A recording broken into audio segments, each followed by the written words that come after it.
Hi everyone, Michael Sandler here, best-selling author and your host on Inspire Nation.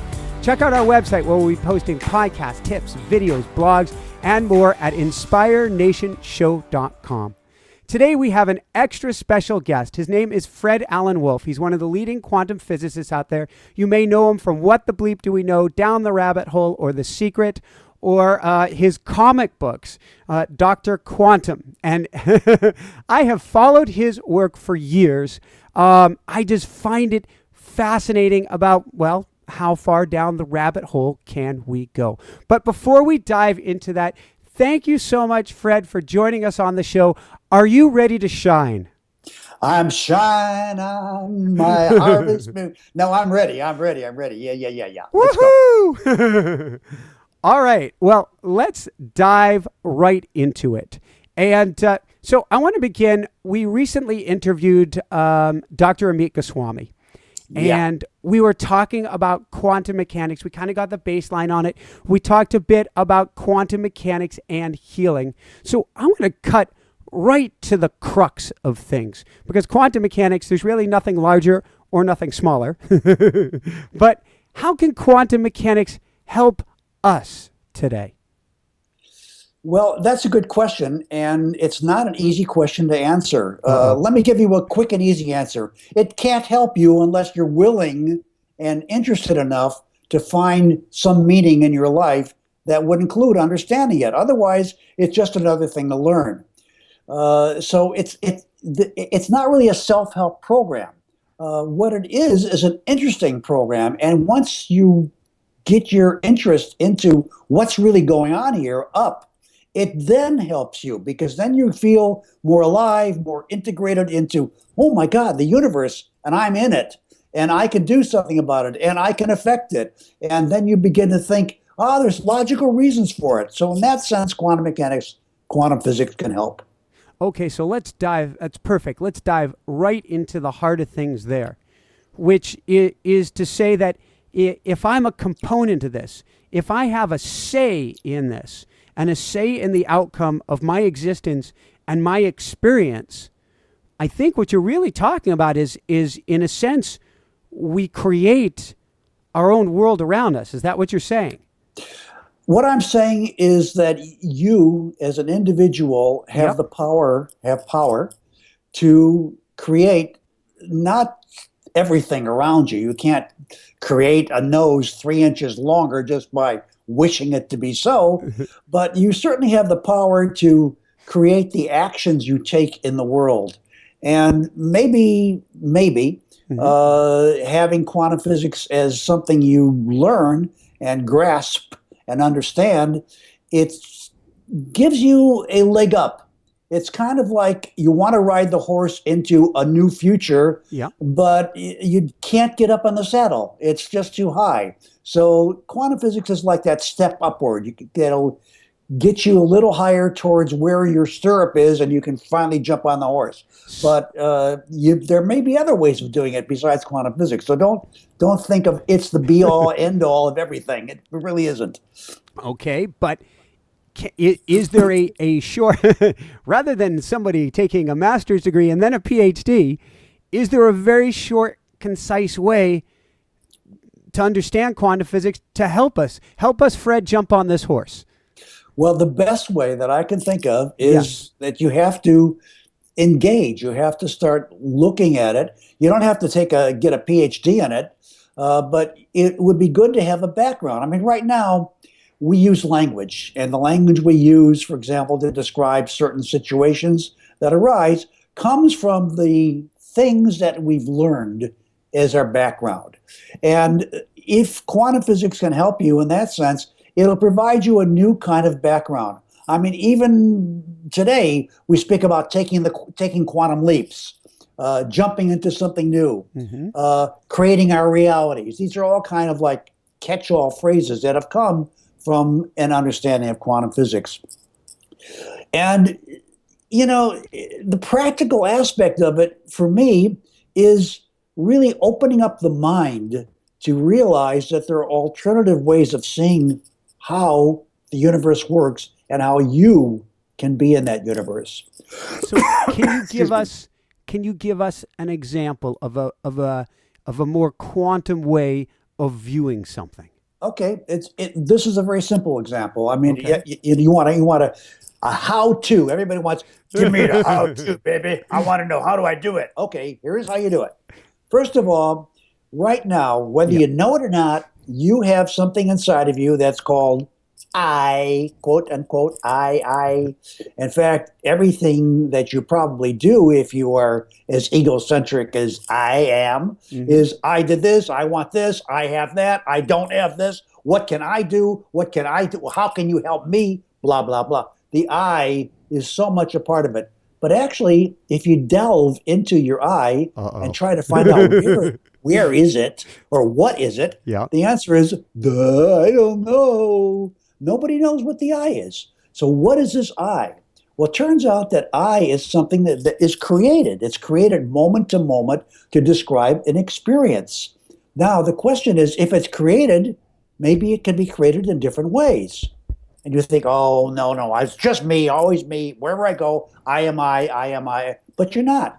The I that's doing this radio broadcast or this Skype broadcast right now is not the same I that's laying in bed next to your wife just about to fall asleep.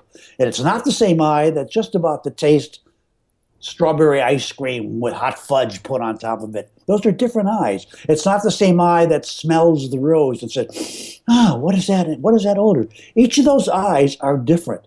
And if Okay. you begin to realize that you have different eyes, then you can begin to realize that there's something greater than your I-ness, your highness, which can change, which can transform. And that's what I think quantum physics tells us. It tells us that the observer is not a stuck concept. It's capable of being changed according to what situations that you need to enter. So, all right, this gets me to write a question that you were asked a while ago. You spoke with Larry King, and he asked you, how can quantum mechanics or how can quantum physics help us overcome depression? Yes, and that was precisely kind of the advice I gave him. I said that you have this concept of I, but rather than just simply say I when you Huh? have when you're feeling depressed, for example, you say, "Oh, I'm feeling terrible." Rather than saying that, ask yourself a simple question: who is feeling terrible? Ooh. But don't answer the question. Because if you answer the question, you immediately drop back into the usual rut of I-ness, which you use when you're depressed. Because the depressed I isn't really you. It's only the I that's depressed. So you have to say who is feeling that. Now, once you ask the question who, it takes you out of the rut. But once you answer it, you go right back into it again. It's like, the old kind of phonograph records and the needle that went in the groove. Oh, yeah. Well, every time you are in a certain situation, you're at one of those grooves that are going around, and you're playing that tune over and over and over again, like stuck in a groove. But if you ask who am I, or who's answering this question, or who's asking this question, the needle comes out of the groove and there's no answer. And that's where you want to be. Because once you're in this state of I don't know, a whole world opens up, and you no longer have to be in that same state that was that was feeling that depression. So, in other words, what you're saying is don't take ownership of the depression. Don't Only take ownership of observing the depression. don't even take ownership of that. Don't take Okay. ownership of anything connected Yeah. with it, except to observe that there is an I Yeah. which is depressed, but that's not you. You're not that I. You're just that one. You're just that actor playing that role. You see, every human being is an actor on a stage. Okay. And at the same time, every human being is a director of a play called Your Life. And every time you play a role, you put on a persona, which you then act as if it was really you. But it ain't really you. It's just a persona that you attach this word I to in order to express or feel those emotions.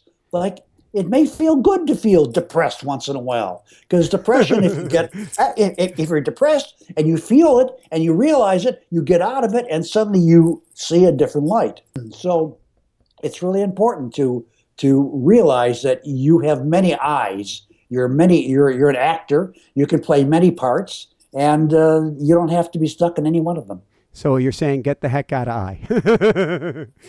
Well, you need your eyes, but don't get stuck on them. Well, you need your eyes, I guess, to cross the road. You better, know where I is so that I doesn't get smacked. Well, have you ever had a pet, like a dog or a cat or whatever? Yes. Okay, now if you look at a dog or a cat, you can feel what they're feeling because they give you the information.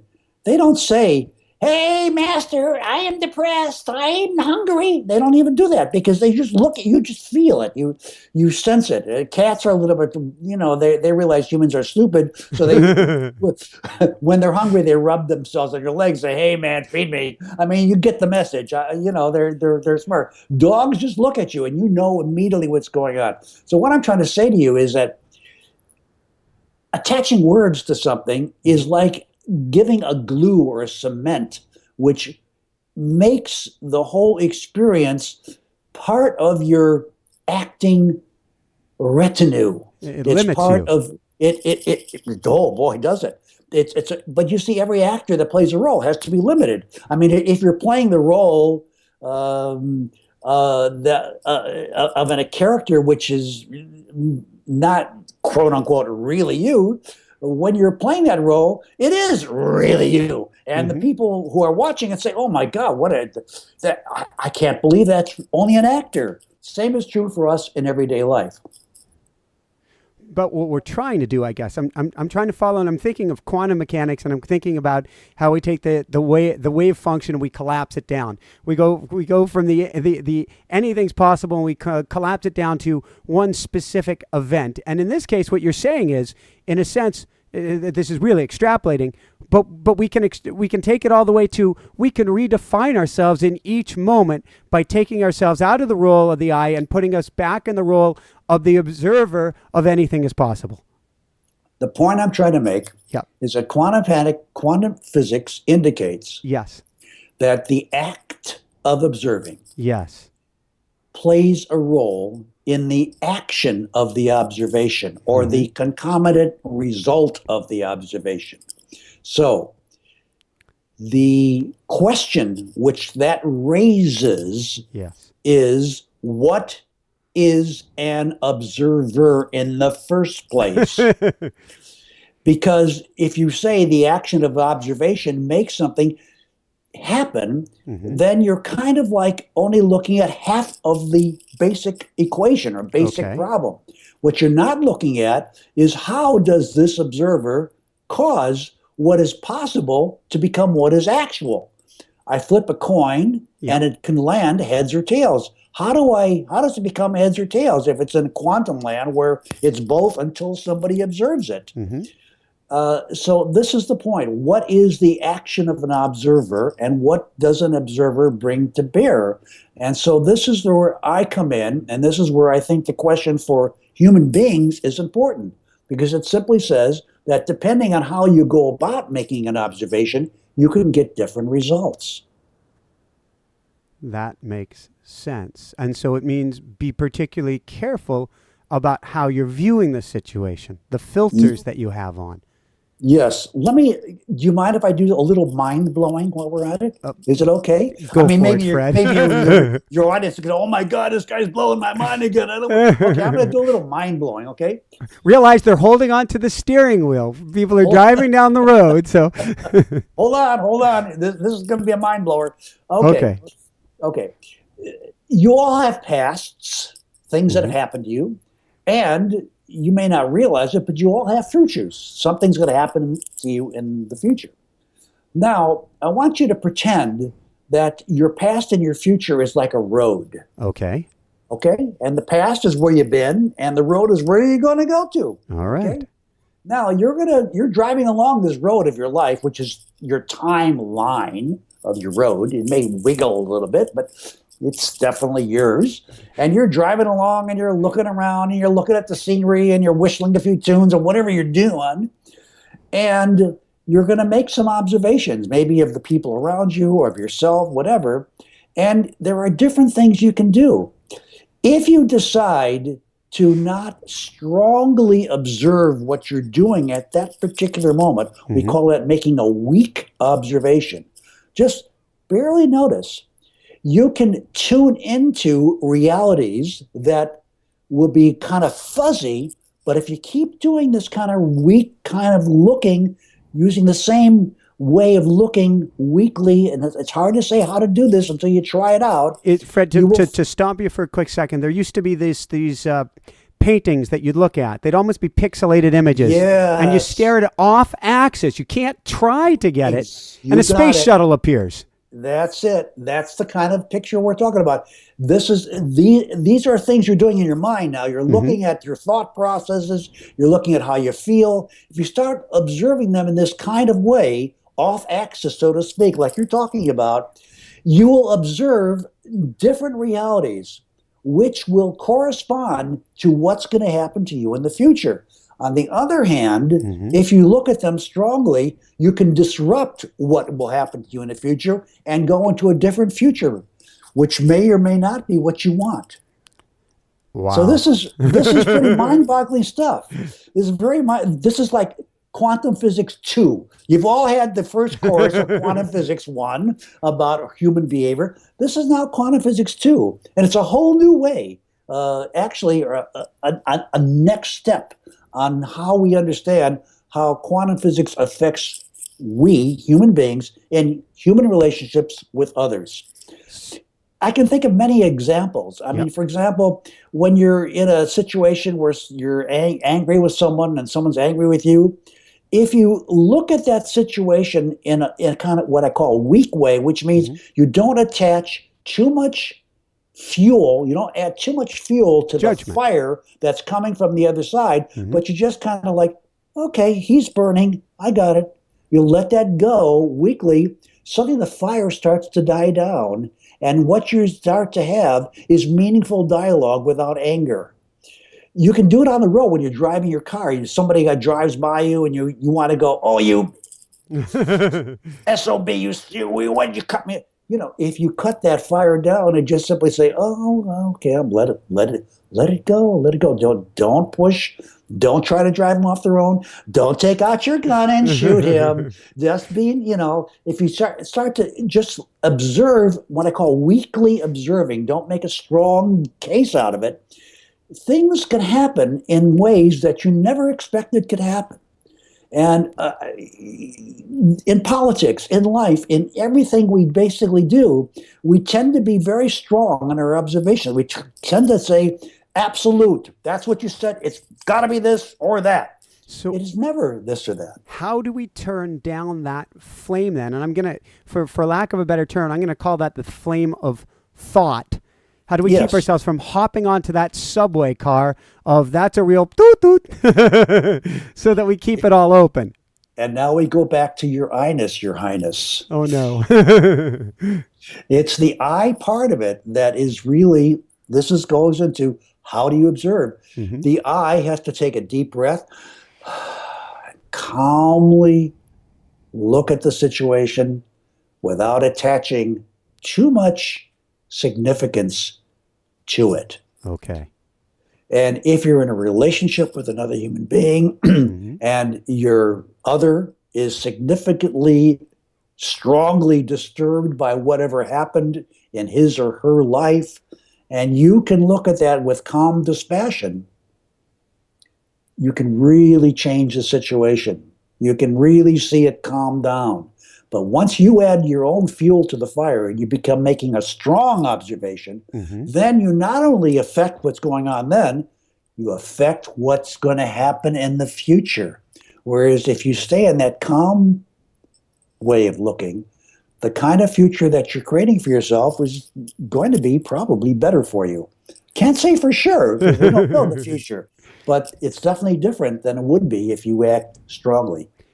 This goes in. Do you get what I'm saying? Do you understand what I'm saying? There's a part of it that sounds like the commonly used term, I know I've used it a lot, of mindfulness, which is really being present without attachment.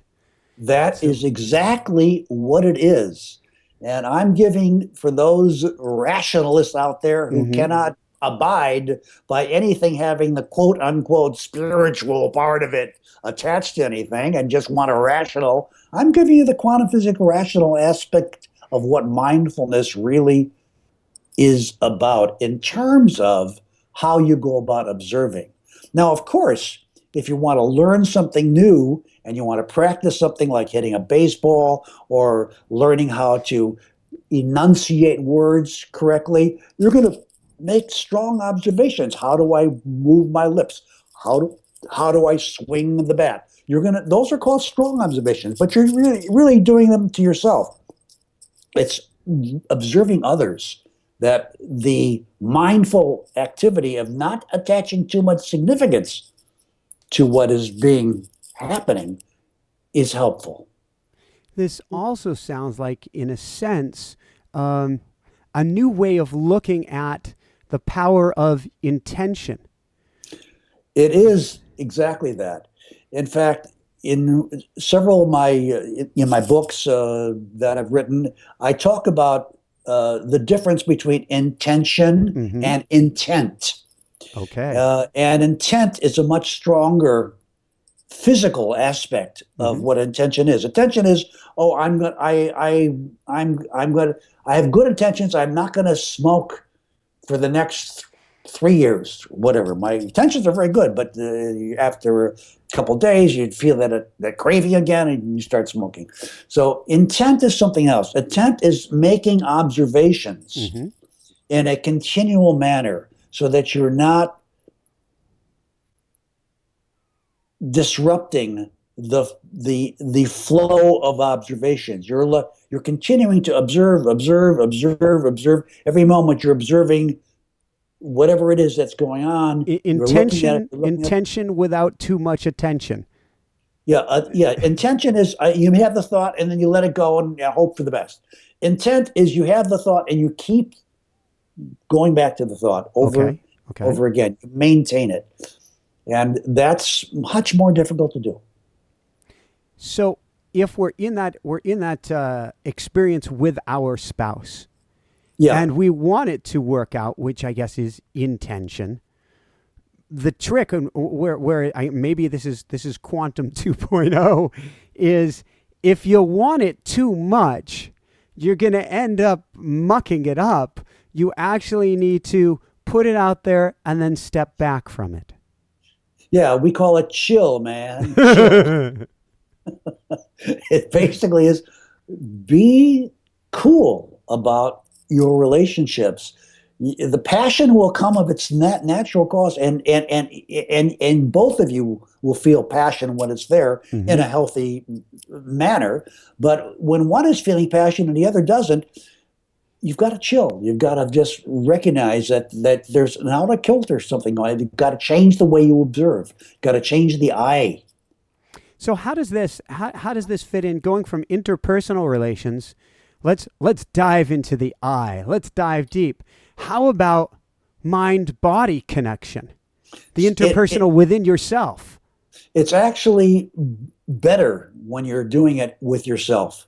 It's in a way easier because it's who you're dialoguing with is not an other out there, but really an other within you. So there used to be a therapy way in which therapists would tell you that when you're feeling angry to sort of step out of it and give a name to the anger and call it Fred Angry, for example. Yeah. And then Fred not angry says, Fred Angry, why are you angry? And then you wait for Fred Anger to answer. It is, I'm angry because you do such stupid things. You're always picking your nose and you're always doing the... And then Fred calm says, okay, I get it. I understand your anger. I see why you're feeling this way. And suddenly anger has nothing more to say. He's given the message and the message has been delivered and it's not been ignored. That's what the chill factor is. That's what this whole thing I'm talking about is to simply let whatever is happening without investing your own fire into it. If Fred anger inside of you is yelling at you and telling things, and Fred calm suddenly becomes Fred anger 2, then we got Oh no. two Fred Anger 1 and Fred Anger Roon going at it with horns and teeth bared, and that's what happens to a lot of people. They just get into what is called anger mode, and there are several angry actors in them, all playing different parts but yelling at each other for different reasons. So when Fred anger starts going, and in my past I had this as Michael anger, and Michael Sure. anger would get angry at Mike, and then yeah, we're off to the races. And what I learned is I had to cut those cords fast, because the only logical conclusion is for Michael to take Michael out, and that ain't happening. Uh, Michael anger, again, we have to go back to this whole idea, the whole quantum mechanical idea of I-ness, Okay. that the observer is not fixed. Mm-hmm. What you observe, how you go about observing, affects what's being observed. So once you understand that you yourself are not a single fixed, hard noun-like I, but you're a verbal I. You're an I which is very wavy and has no solid fixation point. That tells you that there are many possible I's that can arise, just like bubbles bubbling off of a hot cup of tea or something. So there are many different I's. And so depending on what I you bring to bear, you can alter the course of the other I's even that are part of you. See, inside of you is a village. Look, we've been around as human beings for at least 50,000 years, maybe more. God knows what we were before that. And God knows who we mated with before that, or what we were before that. But at least we've been around for at least, I think, 50,000 years. I think we can date history safely that far back. And all of those progenitors of you are still alive in you. The original DNA, which was part there, is still around in you. So there are a lot of people speaking when Michael speaks, or a lot of people speaking when Fred speaks. And make anybody out there listening to this, inside of you, there's a village. Not a village, there's a city. If you go back far enough, there's a nation. I mean, there's a whole world that is speaking inside of you. And that's why each of us have to learn that. And once we understand that each of us is that, then we can engage with others as recognizing they're us. I look at Michael, I see Fred, a little younger, of course, than Fred is right now, but still, it's Fred. And it doesn't matter that it's called Michael or Fred. It's the same village. We come from the same place. Well, that certainly brings a lot of compassion to bear at that point, when you realize that you're looking at yourself. Exactly. That's one of the most important things one can realize.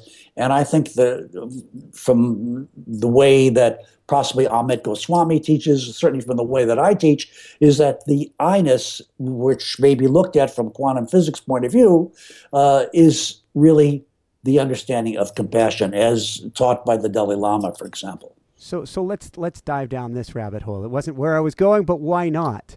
Well, you can go wherever you can go wherever. Well, from where I was going to go, and maybe we'll veer back around. Maybe the wave will swing back around. There was about the fact that there's so much more. It's almost, we can really redefine who we are. But now, if I take the wave back to where we just were, and we'll see about coming back to that spot. And there are some viewers out there going, wait a second, I want to know about that. There is no separateness when we get down to a quantum level, is there? Not really. Not really. I mean, you see, quantum physics is so bizarre, and it's so ununderstandable unless one makes mathematical, metaphorical constructs upon which one can hang the clothesline of the clothes of understanding. But quantum physics itself is just a skeleton. Yeah. It's the ropes which you attach to the poles, and maybe with a few clothespins, and the clothes you attach, And people have different costumes they attach to it. Some people think, well, quantum physics says this. And other people say, well, no, it doesn't. It says that. So they have different clothes that they attach to the skeleton. Skeleton structure is very, very basic. Mm-hmm. And it is ununderstandable unless you attach clothes to the clotheslines. And those clothes literally color how you think, what you think. Mm-hmm. And if you get stuck, like I'm talking, into, oh, this is the way it really is, then you are already got your needle in one groove and you're playing your record over and over again. And if anybody comes along and tries to play a different tune and says, oh, there's another way of looking at this, quantum physics may say something a little different than what you think, you're not going to hear it. And that's so often because quantum physicists are human beings, and we tend to get stuck into our way of thinking without making everybody else wrong. And what I'm saying is you can't do that because your I-ness is not something fixed. All right. So if we're not fixed, if we're this field of possibility, yeah, and we're driving down the road and we're going, okay, I don't want to say I don't like me, but I don't like the direction I am headed. What do you do? Well, yes. what you have to do is you have to make an observation, about the direction in which you're headed. Mm-hmm. Now, if you make a strong observation about the direction in which you're headed, you won't be going there anymore. If you make a weak observation about the direction in which you're headed, you probably will keep going in that way. Mm-hmm. And that's the other aspect of weak and strong, is that by making weak observation, you can stay on the path, even if it's a path of destruction. Because you're only looking a little bit like that. Exactly. You keep saying, well, this is the way it is. This is the way I am. I am this way, so there's nothing I can do about it. I had to kill this guy. I had to blow up that guy because this is what I'm a killer. I'm a this. I'm a that. And that's already staying on the path. That's a weak. A strong observation would be, I'm not a killer, or wait a minute, maybe I'm a lover, or some other way of another I-ness coming into the picture, and that would alter, if you can get out of that groove, that would alter the groove that you're in. So how do we practice, or how have you found is the best way to practice getting out of that groove? Is to observe that whatever I do, wherever I go, whoever I speak with, that I'm always reminded that there is another way of being. For example, if I'm with somebody in an ordinary dialogue or with people where there's not any strong emotional contact, but mainly it's intellectual curiosity, or it's human relationships, or it's something having to do with something pleasant, like, I like hot fudge sundaes, and my wife likes hot fudge sundaes, or we like eating Mexican food. It's banter, it's light, it's fun. Yep. I don't worry too much about this kind of thing. But if I'm with somebody who's got strong feelings about it, and he's expressing those feelings strongly, or she is, or whatever, I immediately can see both her point of view and I can see the other side. Mm-hmm. In other words, whenever there's something violent happen, my mind automatically begins to think, well, why is this happening? How do these people who are committing this violence, what's going on with them? And the natural tendency of us getting caught in grooves is, we're good, they're the evil ones. Oh, no. And that's what happens. We get stuck in good and evil. And good and evil is the opposite. They're not even opposites. They're the same coin, looked at differently. So what you have to learn to cultivate is to think about whatever is being presented to you, flip it and look at the opposite side of that and see if you can make any sense out of it. Whatever anybody tells you, this is the way it is, flip it and see if you can see the opposite side of it. Practice. If you practice the flipping to look at the opposite side of whatever is being presented to you, you can get a very balanced view. Now, diplomats and people that are trained to deal with others from other cultures and points of views, they more or less learn to do that. They may not do it in the terminology that I use, but they more or less learn to do that.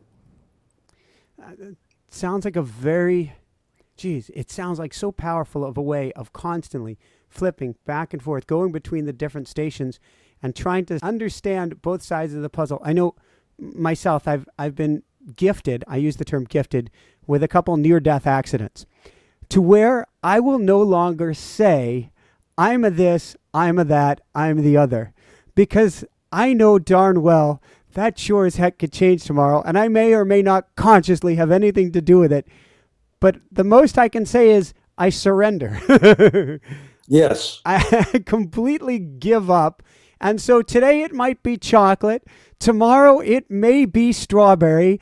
I certainly don't think it's strawberry now, but I'm open.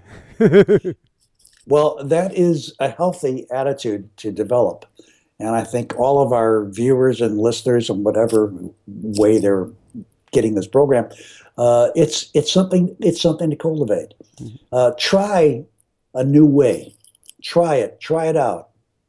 Put your toe in the water. You don't have to dive in right in, but just put your toe in. Just try it. See what it feels like. So how does this jive with a long time ago you were known for intention?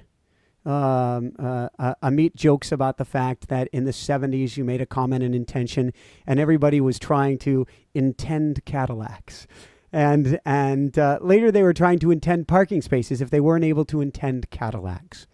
So now we're saying, in a sense, let go of that. The future is completely open. How does that jive with intention or bringing something about? How do you both bring something about and not put too much power on that? Let me give you the secret to this. You want to know? Really want to know? You don't. Oh, no. You don't bring anything about at all. What you do is you open up the door and allow the actions which you're going to take and what the rest of the world's going to take to enter into it. You do what you did. You surrender to it. You don't force it. Forcing it doesn't always work. Sometimes it works. I mean, I'm not saying, never can you not inflict your will. You can. Yeah. But that usually doesn't end up the best way. The best way usually is to let it happen by making yourself available for it to happen.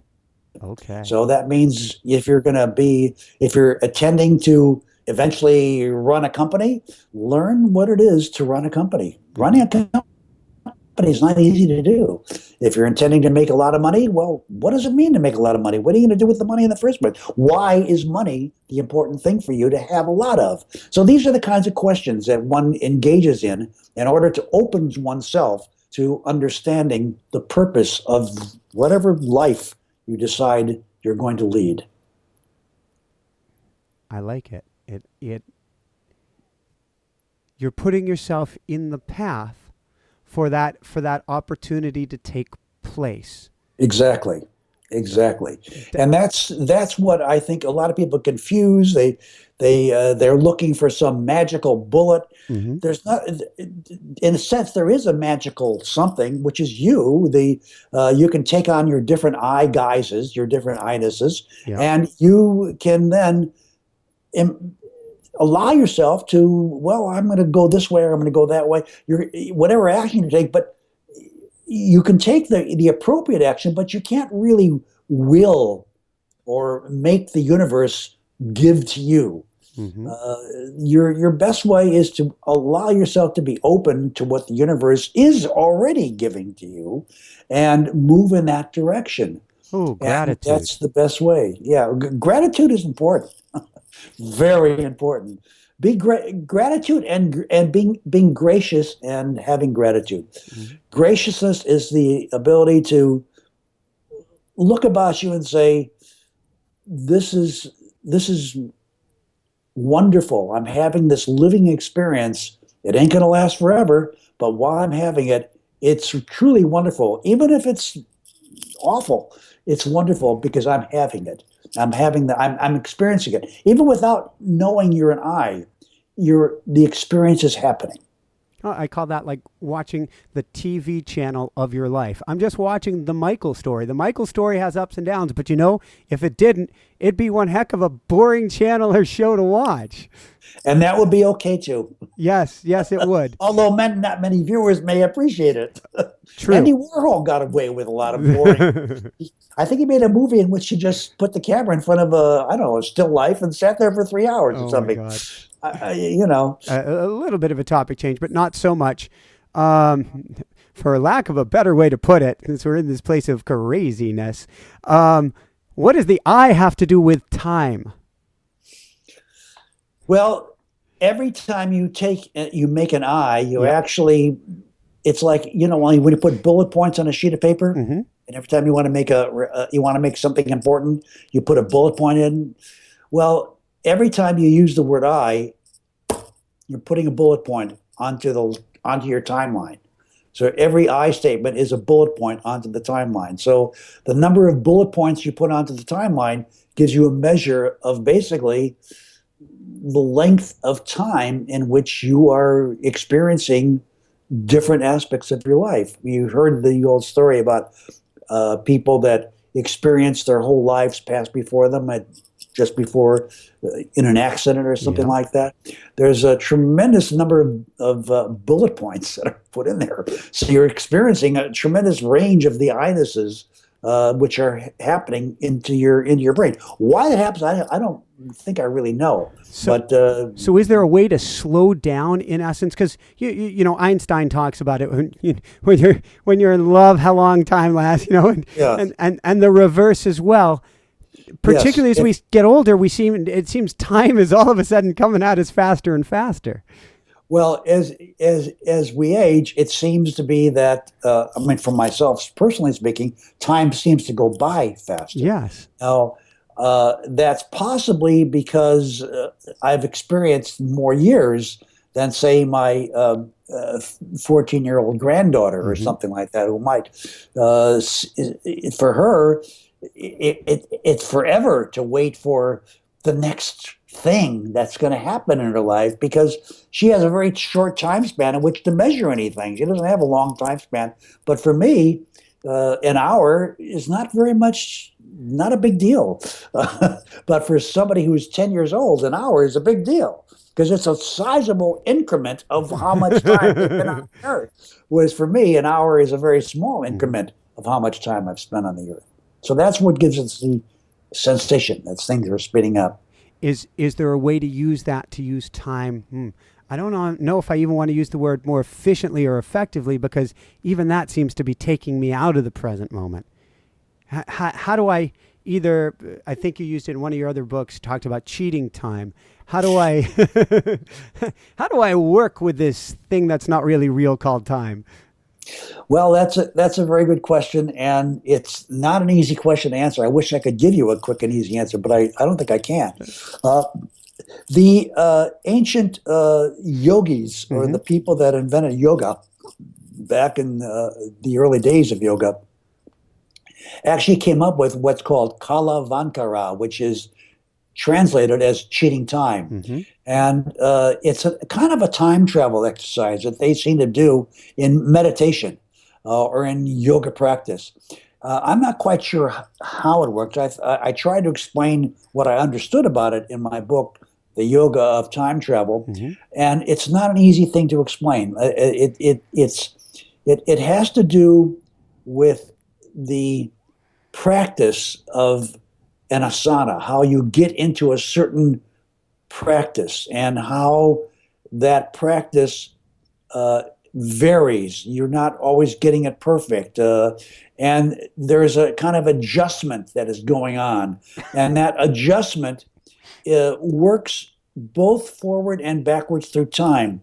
When you're first learning something, there's a lot of what we might call wasted motion. But as you begin to learn something, the motion is cut down so that the amount of time that one uses to make the adjustments is lessened and lessened and lessened until you're in that state where you can just get into it. And once you're into it, it becomes, in a sense, in a very literal sense, pretty timeless. I mean, you're absolutely not really moving the normal aging processes along in the same way that you would when you were struggling to get something learned or new. Mm-hmm. So, taking a little time switch from there, a couple big picture questions as we kind Yeah. of wind things down here. This Okay. one would be kind of as big as it gets in a sense. From what you've seen and what you've been learning, are we as humans moving in the right direction? Are we, and I don't even know what is right, what is wrong, are we growing? Well, it seems evident that we are definitely evolving. Mm-hmm. And there is, whenever there's growth or evolution going on, Mm-hmm. there are always stripping away of old parts. When a plant grows, the skin of the plant strips away and dies, or a snake, when it gets rid of its old skin, it strips away and it's gone. We as human beings are also going through that process. What's right or wrong about it is very hard to say from any particular point of view. From my point of view, it's perfectly right, Mm-hmm. and I love it. I love what we're going through. But from other people's point of view, that are part of the hanging on to the trunk, not the growth inside the tree, but are hanging on to the bark. Yeah. It's painful.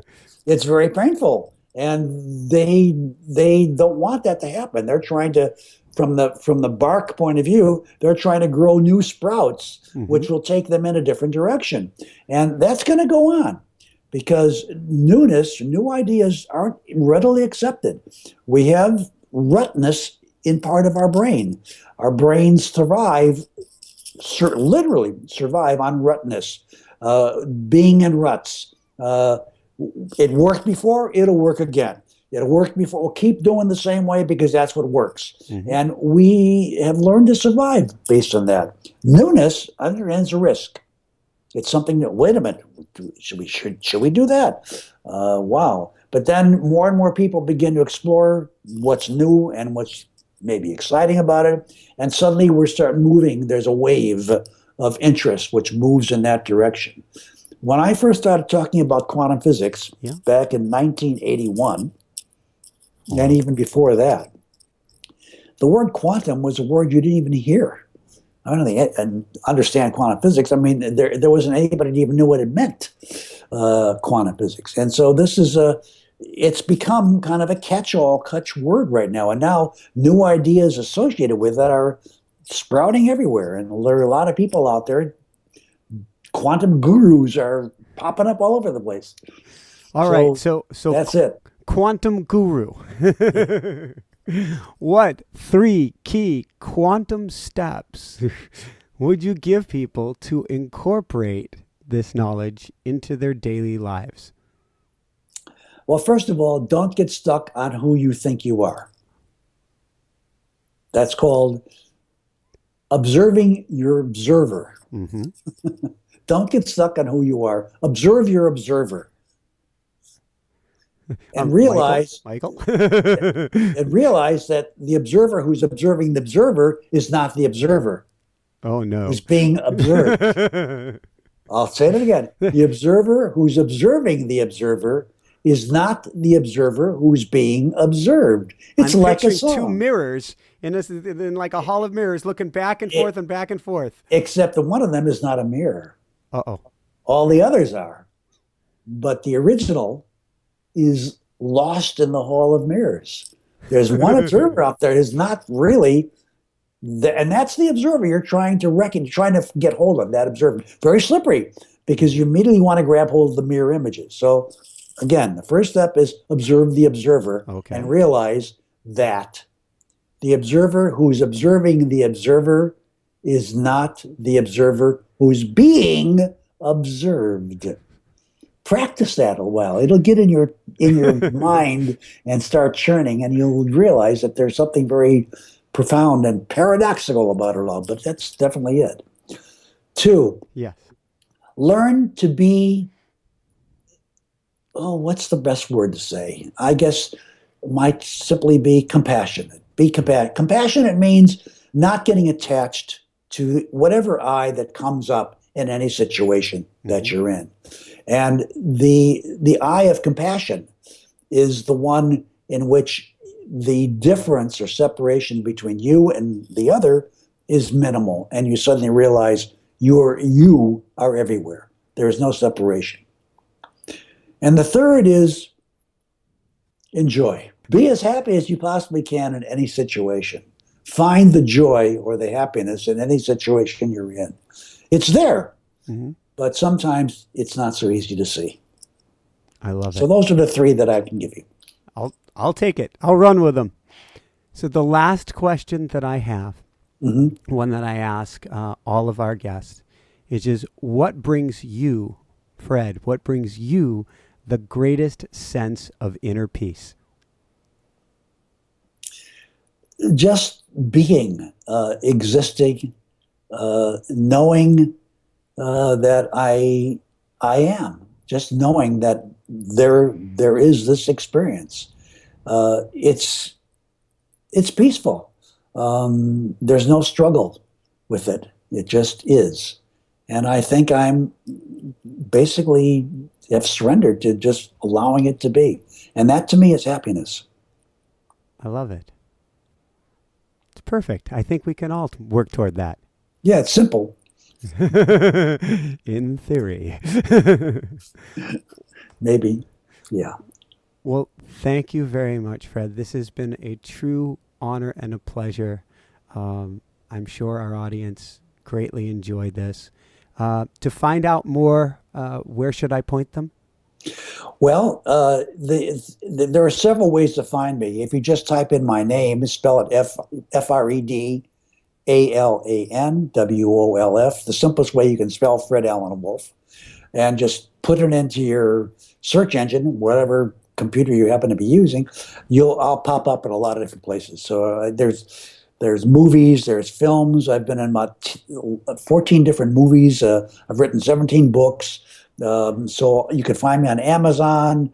You can find me on YouTube. I have a YouTube channel. There are many ways in which you can get in touch. And if you go to my website, which is fredalanwolf.com, if you just go to my website, you can download stuff for free and listen to stuff and play around, which is what I hope you do, because it's meant to be playful.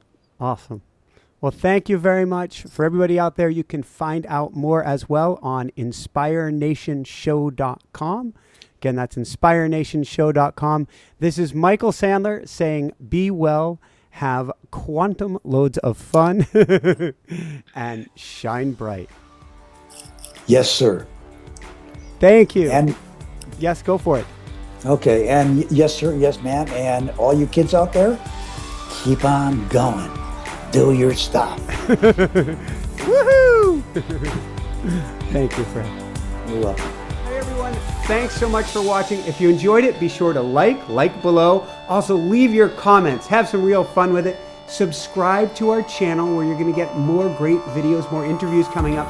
And check out our website, inspirenationshow.com. That's where you'll find tips, blogs, information, videos you won't find anywhere else, and useful and helpful resources to really help you kickstart your life and to shine bright. Thanks so much again. Thank you for your support. Like, comment, subscribe.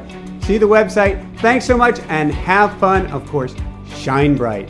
Woohoo!